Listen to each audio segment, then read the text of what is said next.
The biggest Valentine ever. Once there were two mice who fell in love with the same Valentine, but it didn't start out that way. The day before Valentine's Day, Miss Mousley asked all the students in her class at Mouseville School to make Valentine cards. The two friends, Clayton and Desmond, decided to make a card together and give it to Miss Mousley as a surprise. Clayton cut out a big heart out of cardboard. Desmond made a heart-shaped hole in the middle. Desmond cut out some small pink hearts and pasted them around the hole. Then he added a few more. Clayton glued glitter on the hearts. Then he glued on more glitter. He stepped back. "You put too many hearts on," Clayton said. Desmond was upset. "You put too much glitter on the hearts." "Well, why did you make that hole in the middle?" asked Clayton. "I thought it looked nice," said Desmond. "It doesn't look nice, it looks awful," yelled Clayton. "I think it looks very nice," said Desmond, frowning. They glared at each other. "I don't want to make a Valentine with you," yelled Clayton. "Well, I don't want to make a Valentine with you," yelled Desmond. They tore their Valentine in half. "I'm going to make my own Valentine," said Clayton. "I'm going to make my own Valentine," said Desmond.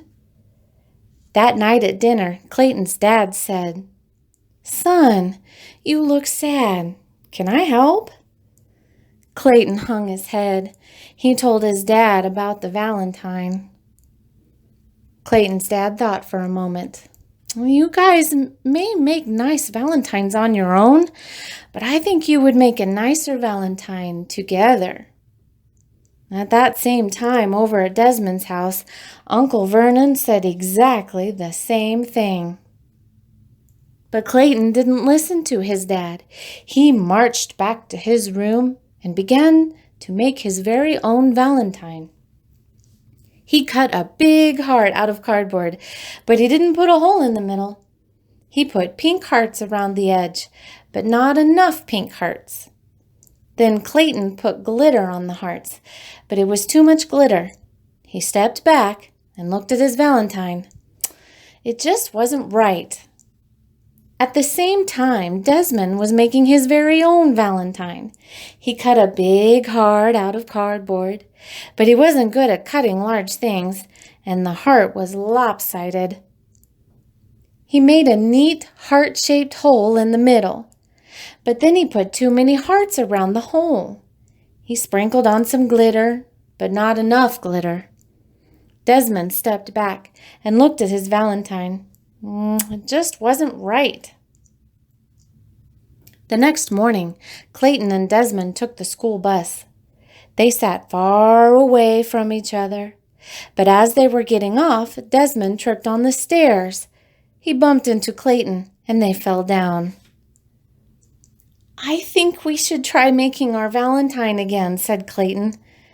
"No one said we couldn't," said Desmond. In art class, Clayton and Desmond put their heads together and came up with a plan.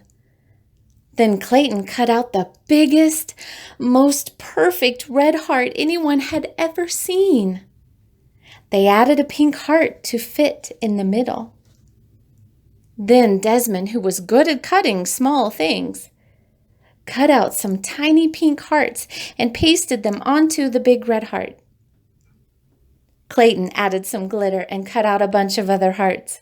Desmond made a nose on one and a mischievous eye. Then they glued all the hearts together. They stepped back to look at their card. It was a giant Valentine mouse. "Wow," said Clayton, "we did it." "Wow," said Desmond, "we did it together." They gave each other a high five. They cut up a lace doily and glued it around the edge. Then they wrote on their card in big letters, "Happy Valentine's Day to Miss Mousley. We love you, Clayton and Desmond. They carried the Valentine to their classroom and gave it to Miss Mousley. Ooh, she clapped with delight. The whole class cheered. It was the biggest Valentine ever, and it was also the best.